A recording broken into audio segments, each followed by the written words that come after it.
The title of this video is Example 1, James Maxwell. Now, James Maxwell is a professor of engineering at La Trobe University. I've put a little 16 above his head, not because this is a photo of him when he was 16 years old. This is the number that represents the number of citations for a specific paper that we're going to deconstruct. So I'm going to actually take an abstract. I'm going to give you the frame by which we're going to deconstruct papers. I'm going to give you the frame by which we deconstruct papers, and then we're going to look at how we take those papers apart. Little break. So let's introduce the frame by which we're going to look at these examples. The green boxes of the frame are the things that are typically included in an abstract. The yellow boxes are things that are sometimes included, but all of these boxes are touched on in the examples that we're going to look at. So the abstract provides that focus. You can have a read of the abstracts, but what I'm going to do is I'm actually going to take the abstract apart in terms of these components. What an abstract can give you is a relationship to the title of the paper, and we're going to try and figure out what the title of each abstract is just by looking at the abstract. There has to be obviously a relationship between the abstract and the title, but if you're starting from the start, you would write the title of the paper, and then that would flow into the abstract, and then the abstract would flow into the introduction, down through all of the funnels.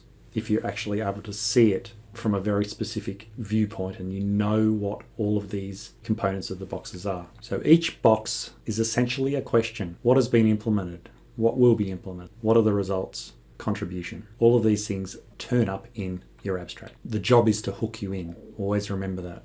Will you read this paper further as a result of reading this abstract? So keep that in mind. James's paper had 16 citations. It's a relatively recent paper, but would it hook you in? That's the question you need to consider. So James's paper is about high pressure laser chemical vapor decomposition, HPLCVD, and some of you may have the opportunity to see his laboratory. And this is what the abstract actually looks like. I'm going to give you 30 seconds to have a read.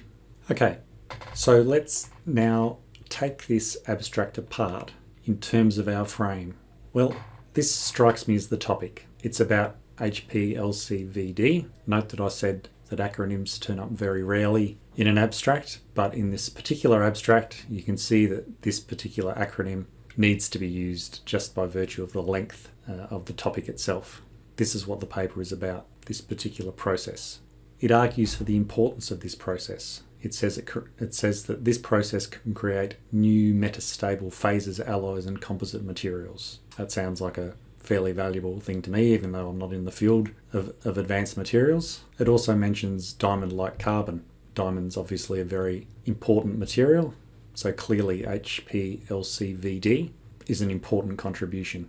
Well, these are the results. A phase diagram has been created. It talks about kinetics, rate limitations, thermodynamics. There's clearly been significant amount of investigation of this particular process. It says something is documented for the first time. It's a novel result. And finally, you can see it points to industrial production of carbon fibers. So just stepping back through, it's talked about the topic, it's talked about the implementation, it's talked about the results, and it's talked about the contribution. Now notice it skipped over some of the components. We didn't have the common green boxes in all of this. And the same is true for the other abstracts that we look at. But like I said, as you drill into your discipline, you'll get more of a sense of which one of these boxes is more relevant than others. But you need to develop a mental picture of these boxes, because when you can identify each of these sentences in an abstract as answering a particular question, it makes it far more easier to read rather than just handling it as a lump of text. And it would have felt much easier for you to understand it with me pointing out the way it fit into particular boxes and highlighting it. It's just much easier to read and to process and to focus on it when you're being told, well, this sentence answers this question, this sentence answers this question, and it occurs in this order. It's really straightforward, actually. So if you can get that abstract frame, those boxes on the right, into your head, and start to interpret abstracts through the lens, you'll be able to process that information much faster. So what would the title of this work be? Well, what is this doing? Clearly it's about HPLCVD.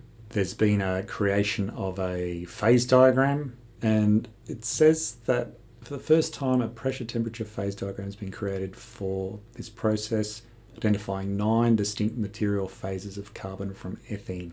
Clearly that's significant in this particular field. So I would look at that sentence and the first sentence, looking at the topic and the problem, and I would say something along the lines of, the title would be, well, let's take a step back. A title is generally fairly regular for fields. In chemistry titles, it's generally, what is the effect of A on B? So just looking at this, I would say something along the lines of, what can HP LCVD, what is the phase diagram of HP LCVD of carbon from ethene? Well, the actual title of this paper is Process Structure Map for Diamond-like Carbon Fibers from Ethene at Hyperbaric Pressures. Okay? That title clearly requires a knowledge of this field that I don't have.